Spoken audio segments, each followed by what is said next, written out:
দর্শক অনেকে আছেন অল্প টাকার মধ্যে ব্রিক্স ফাউন্ডেশনের বাড়িগুলো কিভাবে করবেন। আমাদের স্ক্রিনে দেওয়া ভিডিওটি আপনারা না টেনে পুরোপুরি দেখে যাবেন। আমরা ভিটা খুঁজে 1 ফুট ভিট বালি দিয়েছি এবং তার নিচেই সলিং দিয়েছি। সলিংয়ের পরে আমরা 1 ফুট অন্তর অন্তর 12 মিলি রডের জালি বেঁধেছি এবং তারপরে আমরা ঢালাইটা করতেছি। আপনারা চাইলে এভাবে অল্প বাজেট দিয়ে একটি বাড়ির কাজ করতে পারবেন।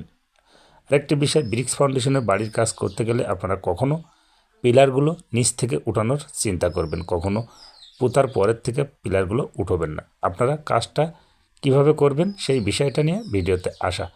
আপনারা এভাবে রডগুলো বেঁধে নিয়ে 4 ইঞ্চি বা 4.5 ইঞ্চি ঢালাইটা দেবেন এবং গাঁথনিটা ঠিক সঠিক নিয়মে এভাবে তুলবেন। আমরা 25 ইঞ্চি গাঁথনির পরের থেকে আমরা 25, 20, 15, 10 এবং আমরা পিলারটা নিচ থেকে বেঁধে নিয়ে আমরা বিল্ডিংয়ের কাজগুলো করতেছি।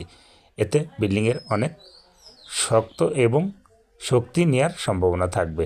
ভূমিকম্প হলেও ফাটলটা নেওয়ার চিন্তাভাবনা থাকবে না। আপনারা চাইলে এভাবে কাজগুলো করতে পারবেন এবং আমরা পিলারগুলো দিয়েছি 15/10।